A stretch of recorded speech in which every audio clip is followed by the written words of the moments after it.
I feel like I'm done talking about my internal battles, and I'm ready to talk about like the external world. Boom,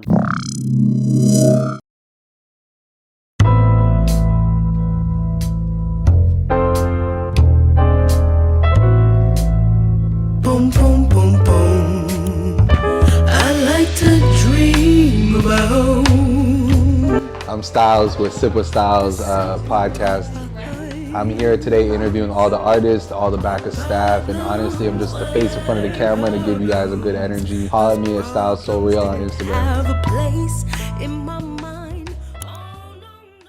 And we're back. This is Stylez from SipWithStylez, and today we have Sav. However, an interesting topic. Sav, our first question actually aligns with reintroducing yourself. Yeah. So please bring us to the name change and what brought about that and the new start to this chapter. Right. Okay. So formerly known as Savannah Taylor, but now my artist name is TAYOW. Ultimately, I really just wanted to give myself room to grow outside of like what I know myself as like government wise. So TAYOW just allowed me to like create my own ethos that I already follow and sort of just like follow with me in my artistry. And I have a lot of alter egos and different sort of worlds that I build. So I felt it was really fitting. And yeah, it just feels like it's just a new chapter. Yeah. Do you feel that with the new name switch, you feel you're able to express yourself better? Yeah. Whereas when you were going just by your name, did you feel like, what made you feel contained? Was it the fact that it was your name and that's how people knew you? Mm-hmm. Or do you just feel that you wanted to just branch off and, like you said, go into these worlds and explore them for yourself? I wouldn't say I felt contained from Savannah Taylor, but I think that I think I was limiting myself. Like I wasn't contained. Like no one was containing me, but except I was like, well, I'm Savannah Taylor. This is the type of stuff I make. Da da da. Whereas opposed with TAYOW, it's like a constant reminder for me that like my worlds are what I make it. Yeah. So I'm never just one thing, or I'm not just making one genre, or maybe I might not make music. Maybe I'll get into acting, or like I'm more than just the one thing that I might have been introduced to you as. Okay. Yeah. No, that's dope. And I remember when we were speaking a little bit before on the phone, you said that there was a switch where you started taking music more seriously. What do you believe made you start taking music more seriously? When? Remind me. You were, I remember on the phone, we were saying how you would dabble in your music, but then something switched and you started taking it more seriously to the point where you wanted to start bringing it out more. Right. Well, in the beginning stages of when I started doing music, it was, just like you said, like, it was just kind of like I would do shows or I would do an open mic, and I had stuff that I wrote, but I never put out anything. And then I went through an artist program called Watsa Theater, and that sort of like grounded me in feeling more sure of myself as an artist. So that was like the switch for me to like feel like I can put out a project, even though I don't know what I'm doing, and I'm still a serious artist, or I can like perform these new songs that I've written with somebody, and like there's a possibility that I can go somewhere. So before that, I didn't really feel like I didn't think about it as a possibility because it was just not really part of my options of it within my ecosystem, you know? So, but now it's like my world right now is just art, being an artist. And just taking off with that. So what before you started putting out your own music, were you doing covers or?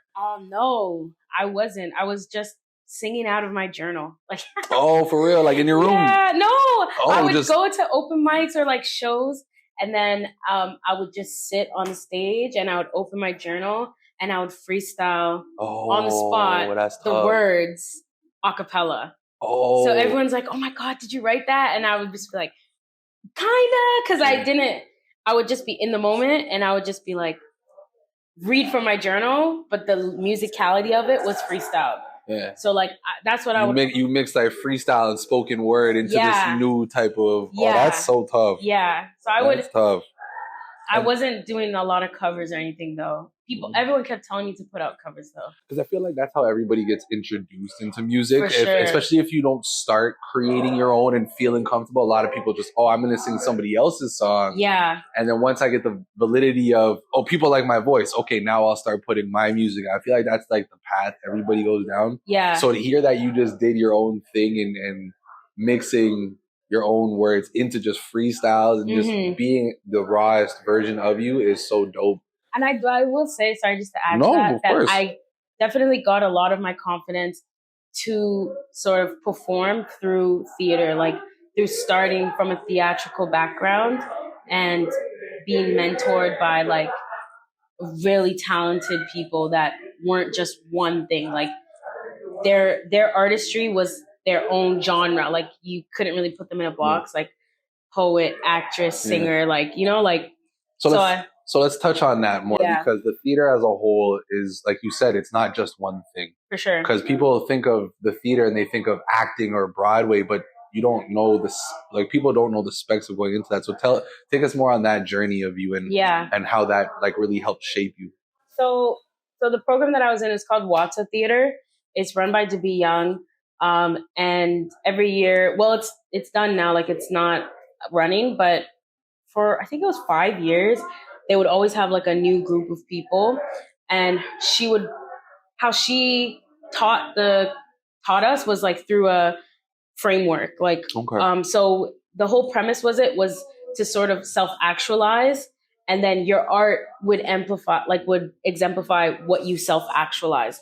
And it could look like many different things. So like we, at the end of the program, we all ended up writing like a monologue, which actually ended up getting published. So, and then we would present it like in front of people, but everybody's was so different. Like mine, I sang and I acted out a monologue, but there was another person I know, she just like, it was like a poem, but then it also was like, she did like small snippets. So it was always non-conventional from the beginning. So that's kind of how I kind of dived into artistry, was from a very non-conventional way. So then the theater aspect of it came when I ended up performing with her and like this amazing cast of like Black women, part of Lukumi. And that too was just like a non-traditional theatrics, like theater production, because it was dub opera. And nobody does dub opera because like, when have you ever heard of dub opera? I was about to say, I've never heard of dub opera. I know regular opera, but I've never heard of dub opera. She didn't create it, but like she's one of few people who like end up sort of making something like that. Mm-hmm. So again, like I'm kind of getting introduced on stage from a non-conventional way and like constantly being grounded in self-actualizing and like truth and like who you are. And so I think that just really built my confidence to be like, yeah, I could do whatever I want. Like I could actually just sing however I want, act however I want, be whoever I want. Yeah. I mean, and that's everything, right? Especially if you believe, then no one can tell you otherwise. Because once you have that confidence and self-belief in yourself, like the sky's the limit. And I know you know that, right? For sure. But let's speak a little bit more on where you come from in your family and your environment. How do you feel that they breathe life into you and your music? Yeah, my family is everything to me. I feel like everybody says that, but my family is really everything to me. I come from a Trinidadian background. Both my parents are Trini.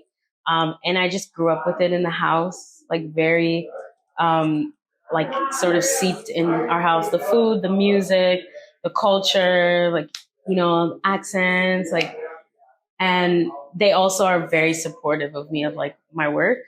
And my dad also, me and him make music together. Mm-hmm. So we're just like, me and my family are all intertwined in like this journey together on music. But what did you ask me? No. It's actually dope that you brought that up, because I would like to ask you something else now. Yeah. Because based off of what you were saying, yeah, you know, traditionally coming from the Caribbean, a lot of people will tell you their parents aren't supportive of that style of path. Yes. Right? Like you can make your music, but go to school. You can make your music, but do this. Yeah. Right? So the fact that that you had full support. Mm-hmm. Do you feel that has also allowed you to grow and not hold back? For sure. Yeah. Because they're always in my corner, like both my mom, my dad, my brother, even my cousins, like everybody's all in my corner, just like cheering me on and like pushing me to put out stuff and asking me like, you know, when's this coming out? What are we doing? What are you doing? They don't even say you. They'll say, what are we doing with this? Like, when's the next this? Like, they're always like, they're super supportive of me. And I know from a Caribbean background, that's very unlikely. Like, it's a privilege to have that. And I definitely don't take it for granted. But yeah, they're very, very, very supportive. I'm so thankful for them. No, I love that. That's so dope. Yeah, they're at all my shows. Like, they're the loudest in the crowd. Like, I bring my mom everywhere. Like, I always tell her to come. Like, people are always like, "Oh, it's like so nice to see your parents," and it's just normal for me to have them there because they're always gonna show up and support me. No, and that's beautiful because, and I love what you said there. I love the key when they said what are we doing? Yeah. And I think because most people just like look over that, but the power of words, and the power of they want to do it not just for you, but with me. You know what I mean? Because now you get that time spent bonding with your family, but also the support of having them carry you and up. But getting more into the music, and this is something I've been excited to hear about. Okay. That we're gonna get into your last project that you just put out, but first, before that, tell us about the Easter eggs. The Easter eggs. And where they come from, because you told me that you need Easter eggs in your music. Yeah. Where did that idea come from?